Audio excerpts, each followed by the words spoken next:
Today, we're diving into one of the biggest struggles for busy moms, sleep. Not just for our kids, but for ourselves too. I'm joined by Laura Van Luven, an RN, board-certified nurse coach, sleep consultant, and mom of 5, including twins.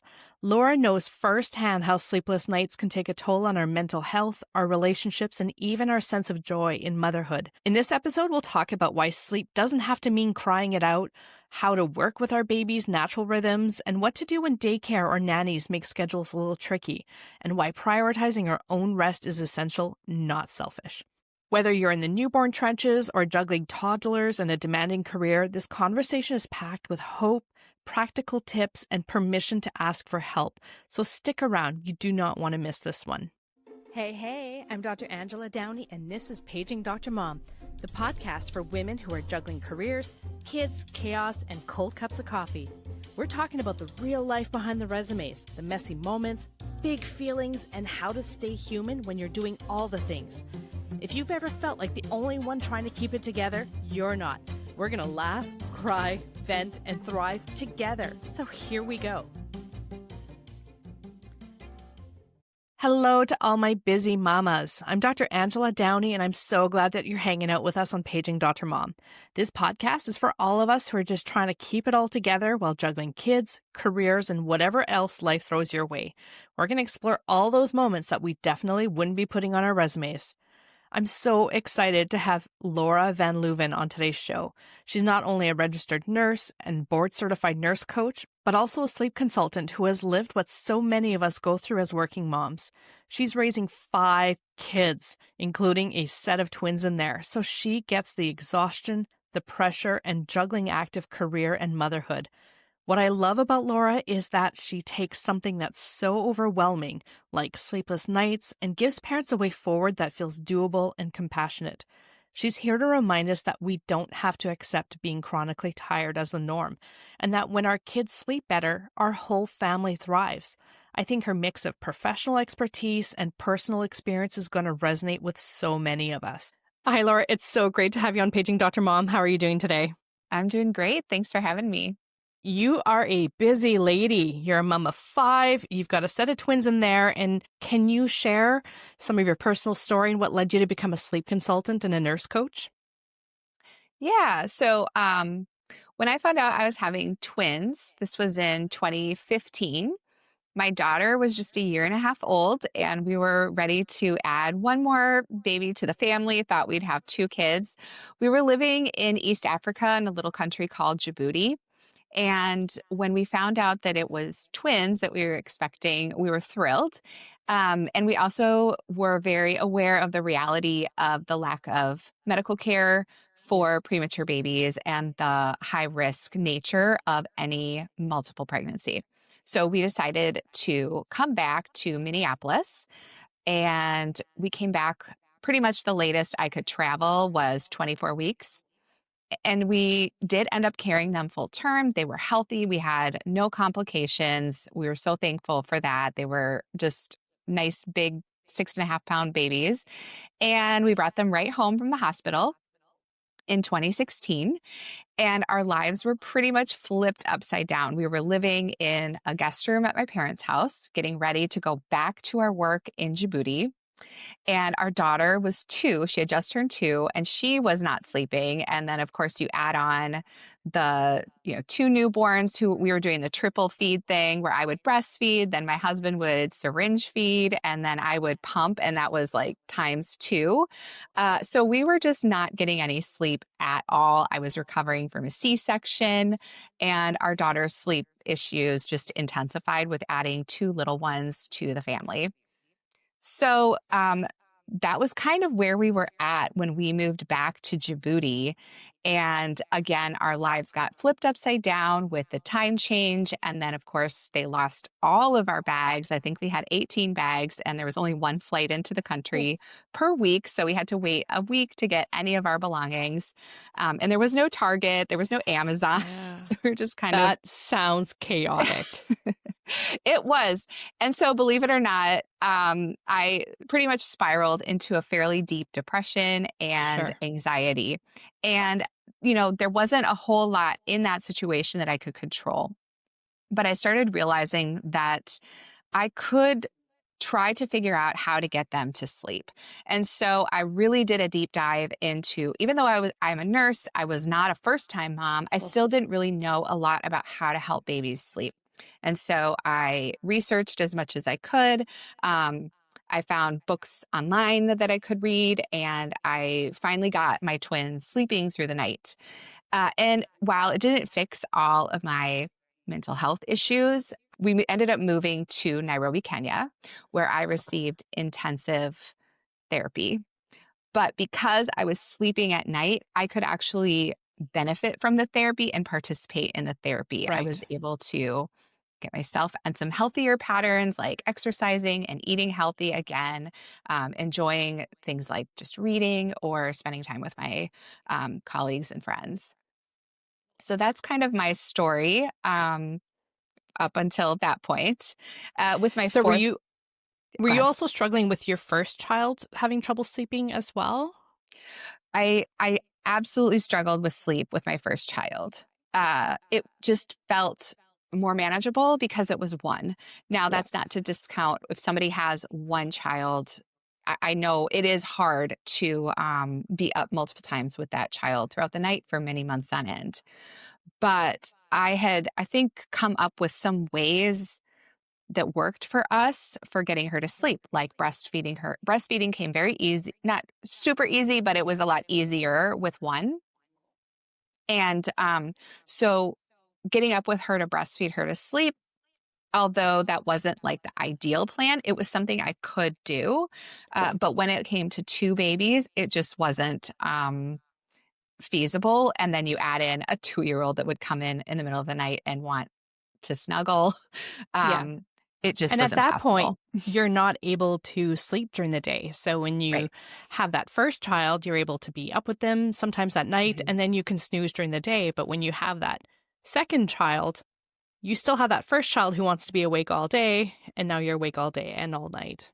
Yes, exactly. Yeah. So I think the sleeplessness really contributed to the postpartum depression and anxiety Yeah. for sure. Yeah, I'm sure it would. Um, so a lot of our listeners were juggling busy careers and family life. So from your perspective, both as a nurse and a mom, what are some of the unique challenges that working moms face when it comes to sleep for themselves and their kids? Well, I think even when both parents are working, it typically is mom that is getting up in the middle of the night with the babies, whether it's to feed them because maybe she is breastfeeding, or even if it's just to get up and rock them. Moms do tend to be the primary caregivers of their children, and that includes at night. Um, and so, especially for me in healthcare and in such an intense place like the emergency room, sleep just felt so essential. It's not like, it's not something that's a nice to have. It is an absolute Mhm. necessity because if I'm, triaging a patient, I need to be listening to every single word they are saying, looking at every single vital sign, and deciding whether this patient needs to get back to a room right now or if they can wait in the lobby for a little bit. And this could mean the difference, between good outcomes for my patient's life or not. So I think it's really important, especially when we're in these high stress jobs like healthcare, that we are getting sleep that we need. And a lot of times we're working weird hours to add into that. So, starting a shift at 6 or 7 a.m. And then if you've been woken up multiple times in the middle of the night, it's really hard for us to perform well. Yeah. And I think that we also feel that pressure to be a certain, type of mom, always, Yeah. being a perfect mom, responding in a perfect way to our children's needs, and then also keeping our house a certain way as well. And a lot of that falls on our shoulders. Yeah. It's that invisible load that we carry, all those extra things that we're having to do, right? Remembering birthday parties and buying gifts for the birthday parties. And Yes. as a healthcare person, sleep is elusive at the best of times, right? Shift work is not easy. and it's hard to get sleep. So when you throw kids in the mix, especially if they're not sleeping at night, that just adds so much more complexity to your day. Absolutely. Yeah.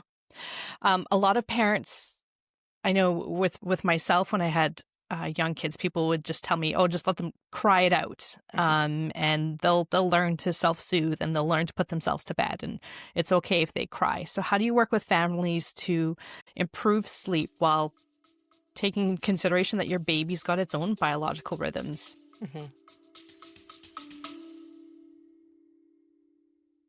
What if just a few minutes a day could help you understand yourself more deeply and finally start breaking those old patterns? My 365-day journal is designed to do exactly that. With gentle daily prompts, it helps you explore how your childhood relationships shaped your beliefs, emotions, and the way that you show up in adult relationships. It's available in several beautiful colors now on Amazon. Just search Enough as I Grow by Dr. Angela Downey and start your journey forward. Now, back to the episode. So my approach is I don't, as a person who is board certified as a coach, as a nurse coach with the American Holistic Nursing Association, I don't see myself as the expert when I'm working with a family. I'm there to guide a family, to provide options, and to provide information and education. They know their situation best. They know their babies the best. So while I can make recommendations, I always want them to be the ones driving the situation. I don't believe that if I just give them every single thing to do, that they're going to build the confidence they need to parent their children going forward. So that's always the stance that I take when I work with a family. In terms of being harsh or allowing children to cry it out, I think this is it's become very popular in a lot of medical circles, to be honest. I've had, like I said, 5 children, and every single baby that I've had my pediatrician tell me to allow babies to cry it out and to figure it out on their own. Now, it is important that our kids are learning to sleep on their own and to figure it out on their own. But that doesn't mean that we, as their parents, don't support them through the process. If you think about a baby who's just a few days old, we need to give them tummy time, right? Because they need to learn how to hold their head up and to strengthen those muscles so that a person isn't having to hold, their parent isn't holding their head up for them as they grow. But we don't just leave our babies on the floor to figure it out on their own while they cry and suffer through it. A lot of times the recommendation is we'll get on the floor with them, give them a toy. If they're really struggling with it, only do it for a very short amount of time. And then also putting the baby on your tummy so that they feel even safer. So the same thing goes with sleep. We can absolutely guide our children and support our children in learning this skill. But that doesn't mean that we're just going to leave them to cry it out without any kind of support. So, yes, it might involve crying, especially the older babies, if they've been, if they've had habits established like breastfeeding to sleep or even co-sleeping. It's going to be really hard for them to learn a new habit of sleeping in their own crib without mom or dad there to rock them or feed them to sleep. But we can use, based on the family's preferences, based on the child's age and temperament, we can use gentler, more parent involved methods to help them learn this skill. If they're a little older, sometimes I find it's better for parents to be a little bit more hands off and allow some periods of crying, but that doesn't mean that you've walked away and just abandoned your child for the night. So when you say older, what does that look like? Usually around the 9-month stage, I find that babies really reject the gentler methods. It's almost like they feel as though if you're not going to give me what I want, whether it's, again, co-sleeping, being rocked, or fed to sleep, then they don't even want you to offer any kind of comfort. So they tend to reject, and I'm saying this just as a broad stroke. Of course, every baby is different, but then they tend to do a little bit better with the check-ins or the less parental involvement, and they they tend to cry more, even if parents are trying a gentle method. So when should parents start kind of training their babies to sleep more Well, so that's a or great sleep question. better? Yeah, Yeah. absolutely. I mean, it's a great question. Formal sleep training really shouldn't happen until at least the 4-month mark is kind of the earliest I would ever recommend anyone trying like an actual formal sleep training program. And when I say sleep training, I am talking about from the moment that the child wakes up in the morning until they're laid down at night and then throughout the night. So we are looking at, are they getting enough active time during the day? Are they getting enough nap time during the day?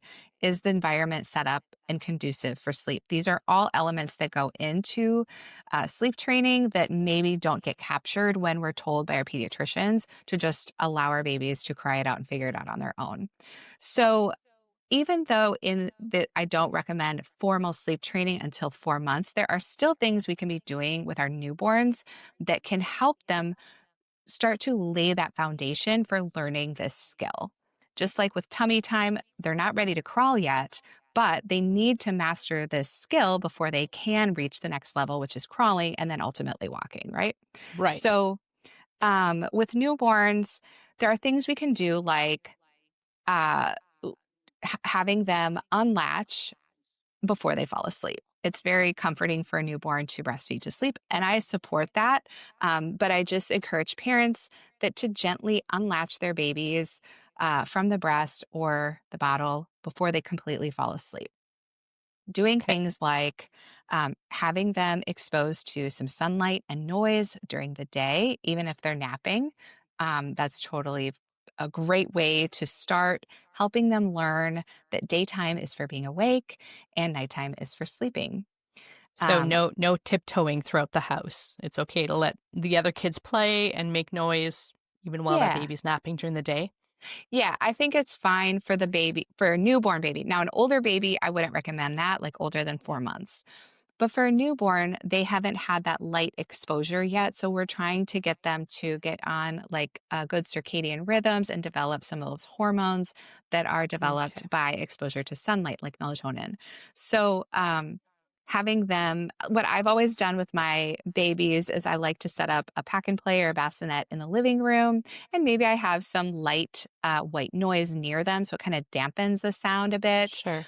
But no, we're not tiptoeing around them. They're getting sunlight during the day. Once they hit that 4 or 5 month phase, then I put them into a dark room during nap time. So that's up to 4 months. After that, what would you suggest doing so that maybe you start getting a little bit more sleep throughout the night?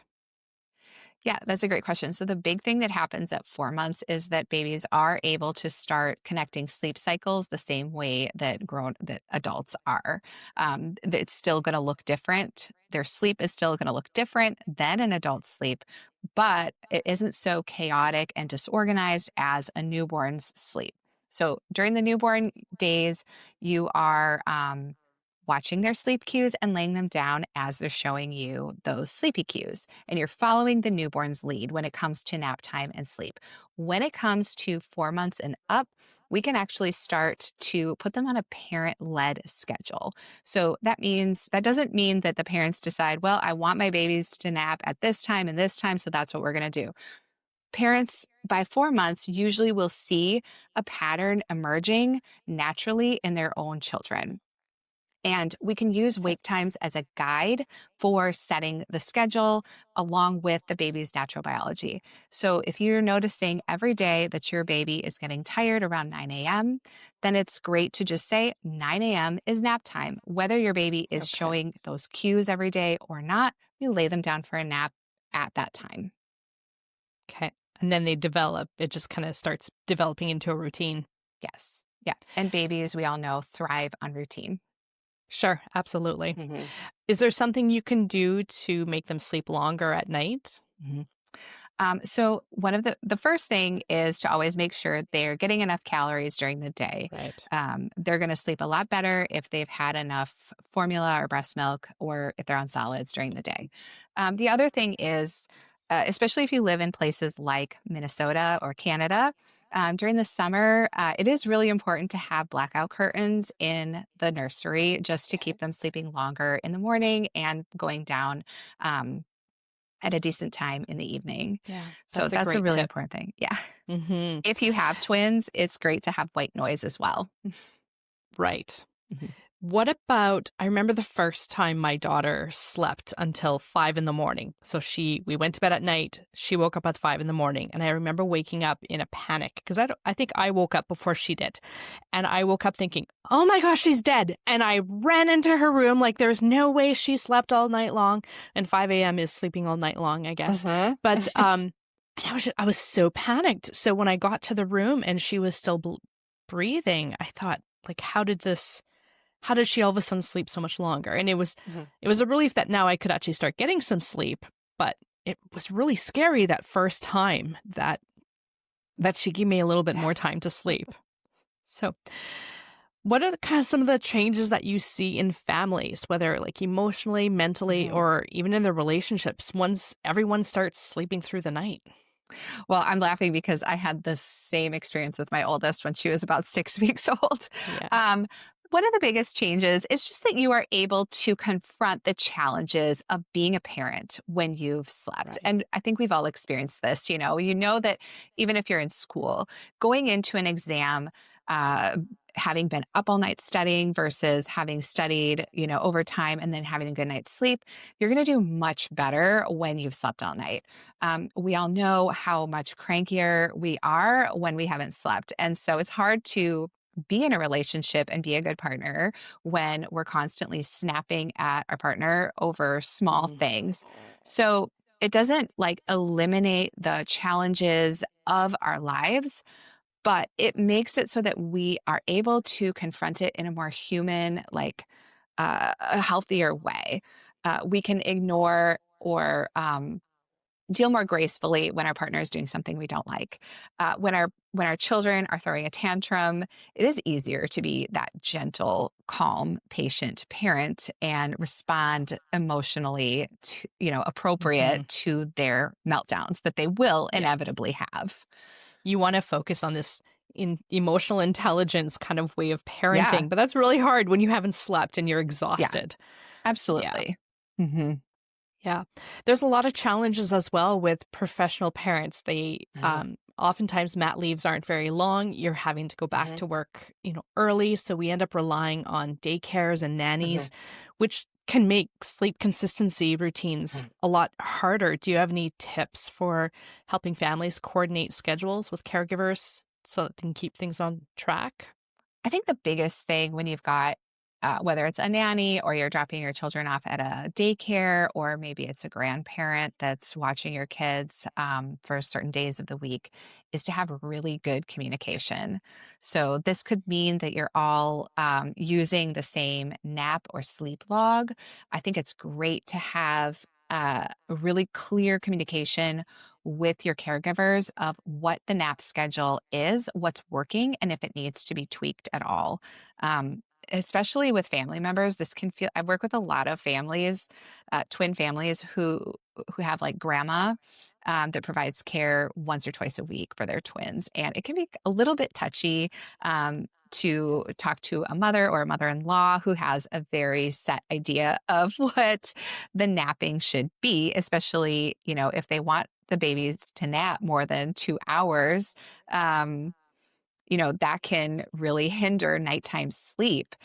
So having a really clear communication and then trying to keep that schedule no matter who is taking care of the child. So if it's your day off and you're home, try to keep the same daycare nap schedule that your child thrives on. So uh, that might mean getting up at 7 or 7:30 even on your day off just to be able to keep the schedule going.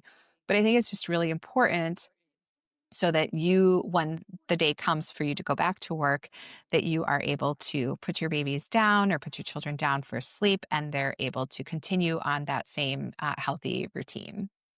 Yeah.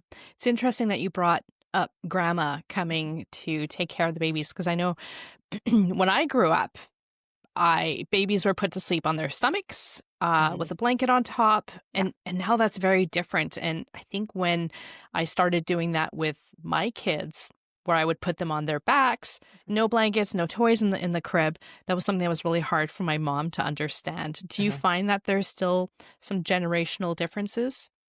Absolutely.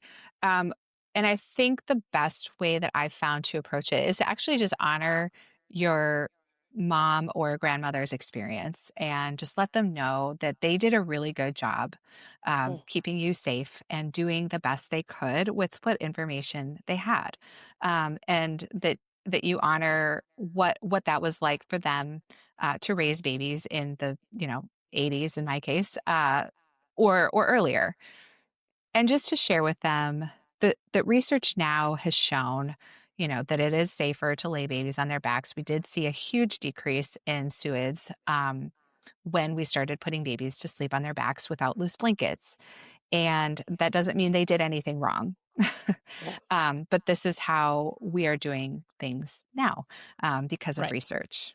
So I think it's just good to not discount that they did, or to not share that they did something wrong or bad. Right.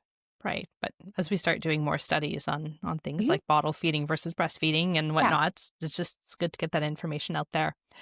Are absolutely. there are there Mhm. myths or misconceptions about baby sleep that you hear a lot? I hear a lot of, I'm just going to wait for them to get out of this phase and then we'll start Hmm. with sleep training. And like I said, of course, it's going to look different at every stage and it's going to look different for every family. But even from day one, there are things that parents can be doing to start to lay that foundation.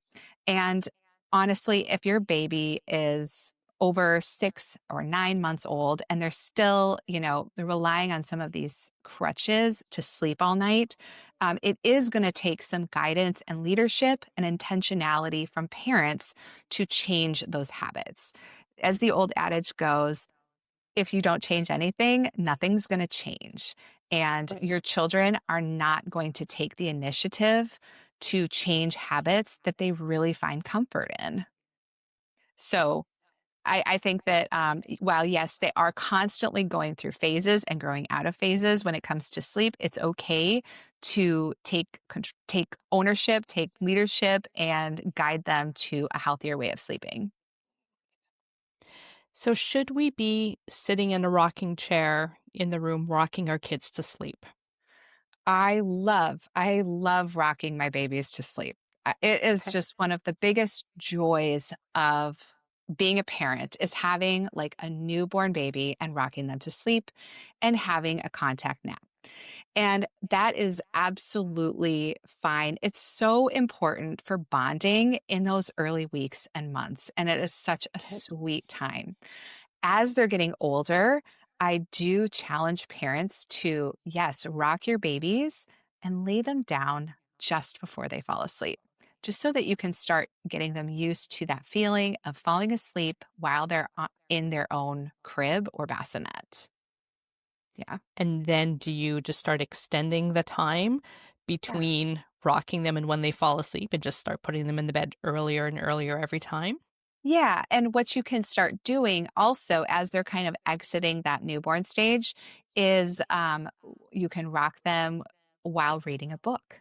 You can rock them while singing a song. I do try to encourage parents to have some type of small activity between either feeding or rocking and falling asleep. So that could be you rock them and then you maybe say a nursery rhyme together, or do a little patty cake, or just something, Yeah. kind of calming, gentle.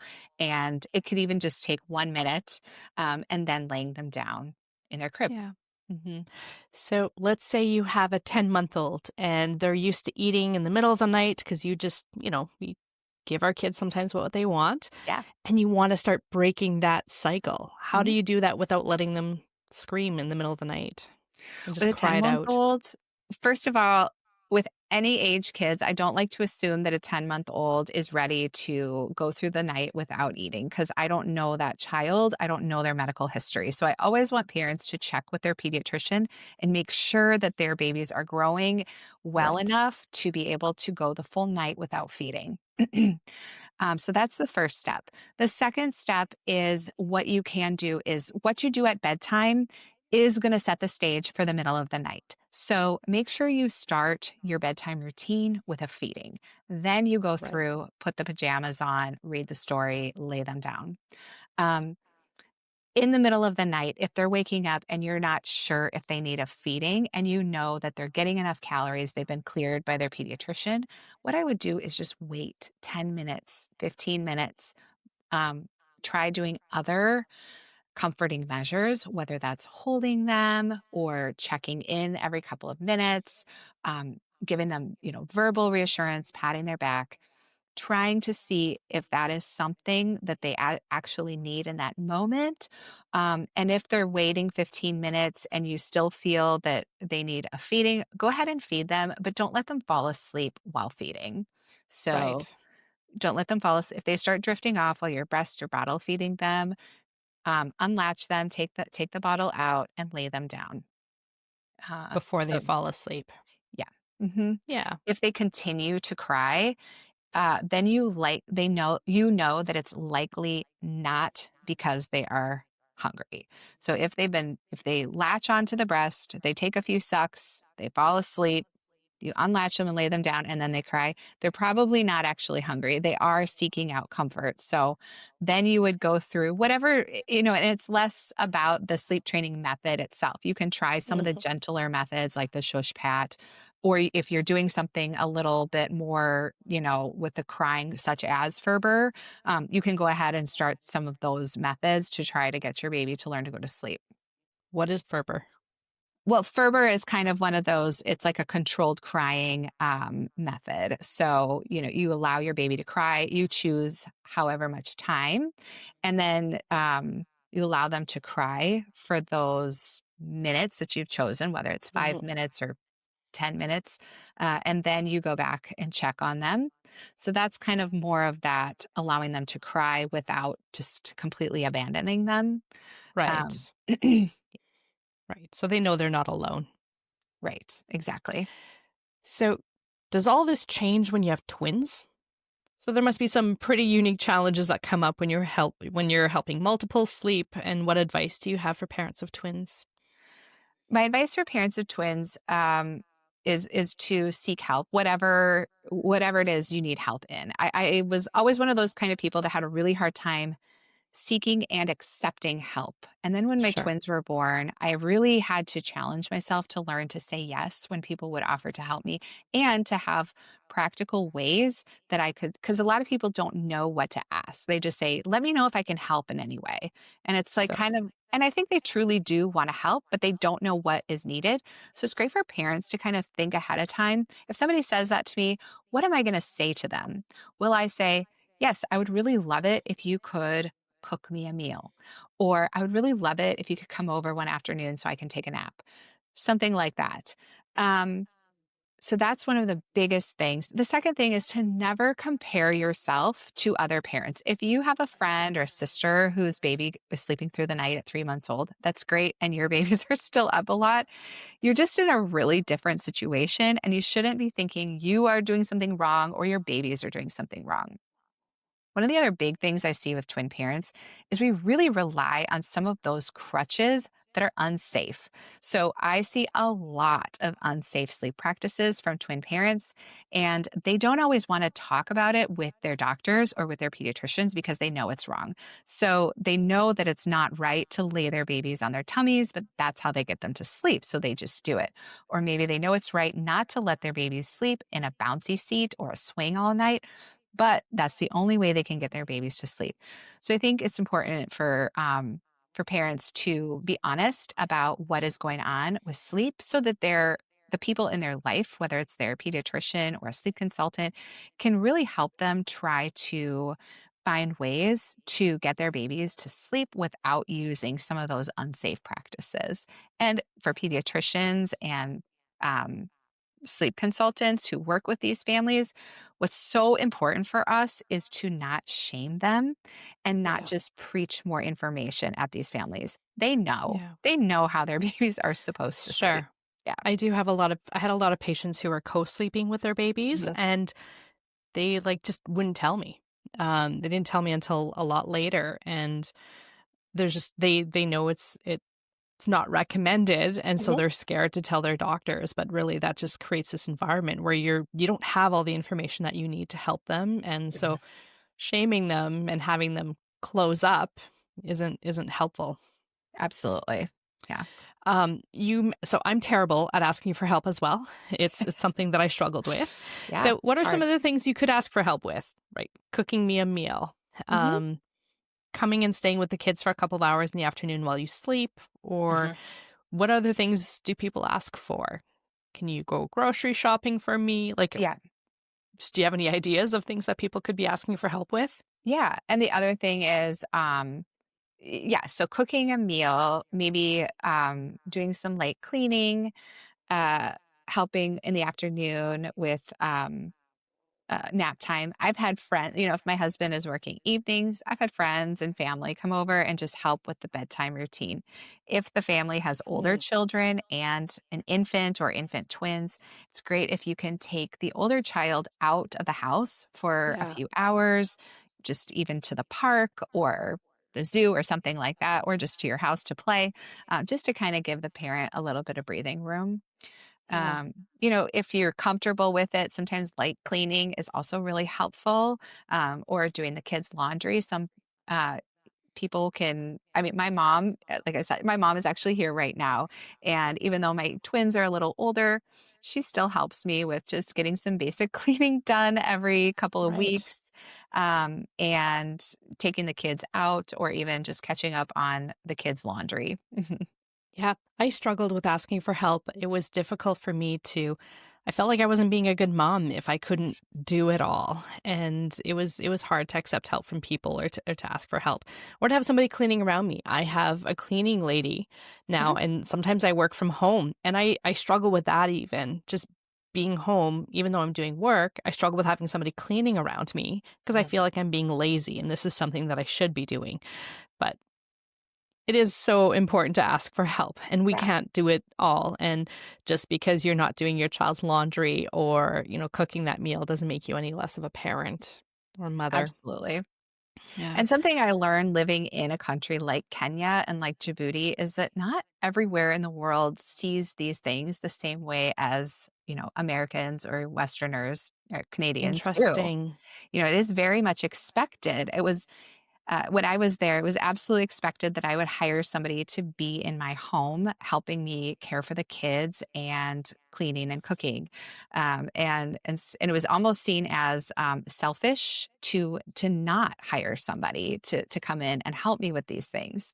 When I would be at the playground with my kids, it was very common for other moms if they saw my kids doing something they shouldn't be doing to gently redirect them, and it just felt very much more of this like communal setting than it does here. So, It is very different mhm. in North America. Yeah. And I feel like there is kind of this expectation that every parent is going to take care of their own little unit, right? Mhm. It's Yeah. not it's not a big community, it's every household for themselves almost. Yeah, it's unfortunate. Mhm. And it is hard to ask for help, but I'm getting used to it a little bit at a time.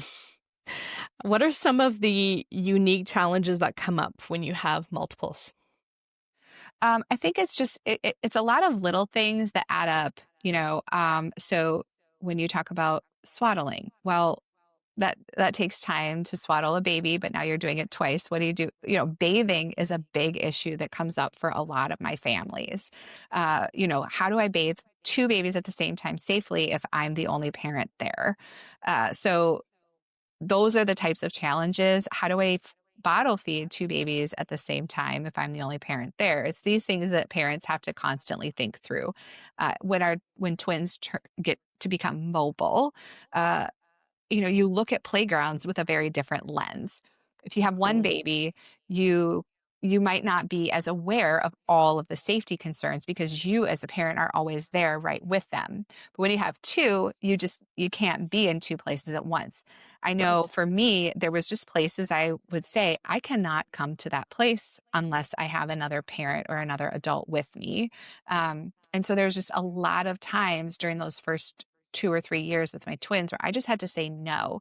Whereas with one baby, I never I don't really think about those things anymore, but you're just more acutely aware of a lot of the safety issues that could come with when you have two mobile toddlers. Mhm. Does it change sleep because one child wakes up the other one? Yeah, that is a huge concern for twin parents is how do I get them to number 1 be on the same schedule? That can be a huge challenge, especially if the twins do have some different sleep needs or temperaments. The second one is, of course, that they will wake each other up.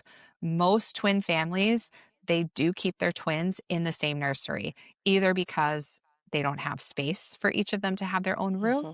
or because they want them to be in the same room for either simplicity's sake or they just want that sibling bond to grow. Right. So it is definitely a challenge that many people struggle with is how do I get them to not wake each other up? So And how do you deal with that? the honest truth is that they will wake each other up. If you think about, when my husband and I first got married and started living together and sharing a bed together, I woke up a Right. lot.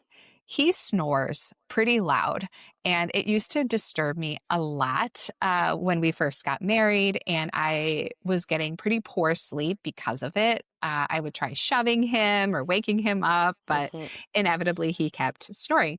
Now we've been married almost 16 years, and I don't hear it. He wakes me up, and I have learned now over time to go back to sleep on my own without even realizing it.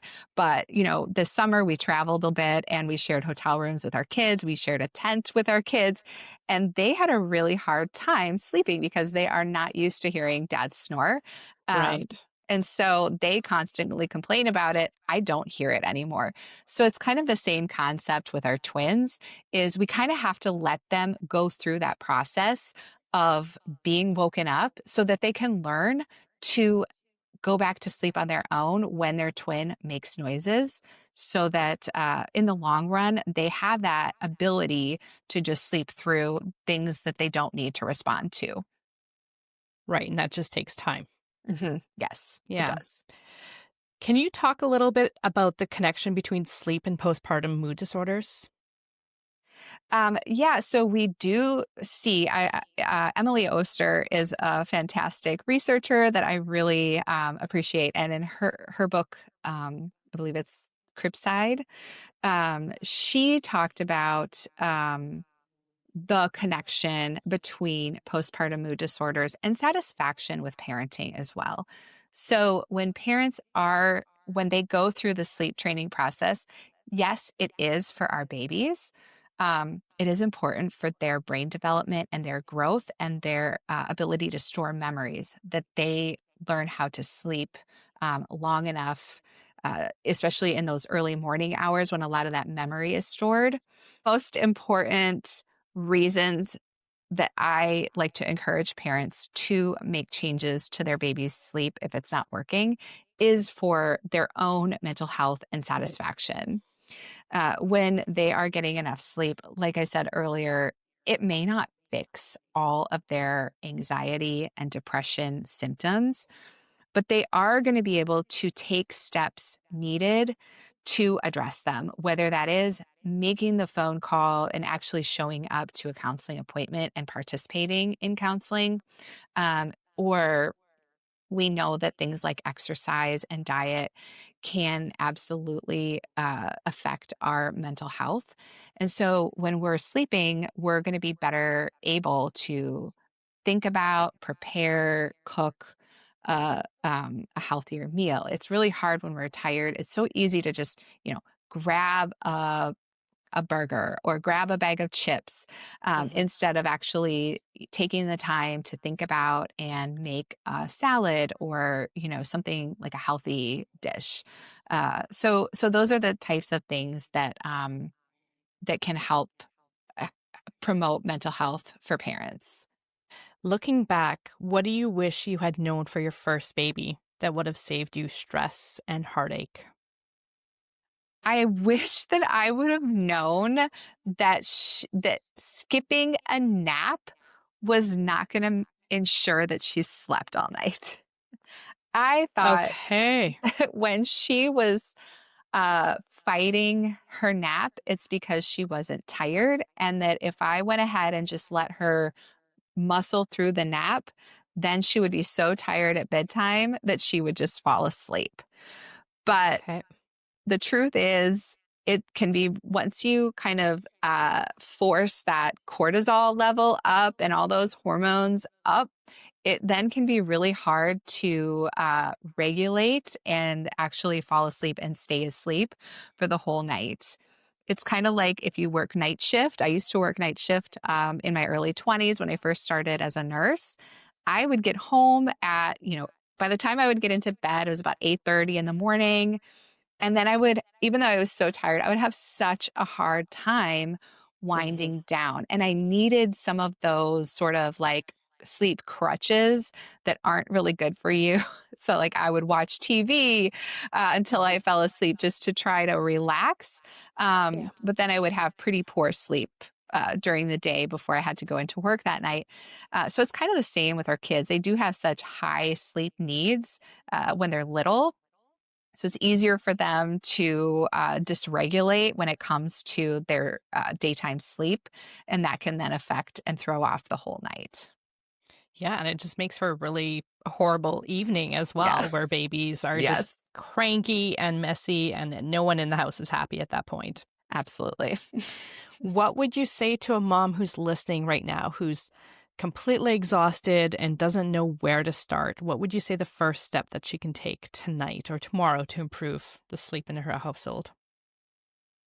The first thing I would say is to start looking at what are some of the patterns that you're noticing right away. Sometimes we fall into these habits and we don't even really realize. So start noticing, when is my baby sleeping during the day? When do they seem to want to go down?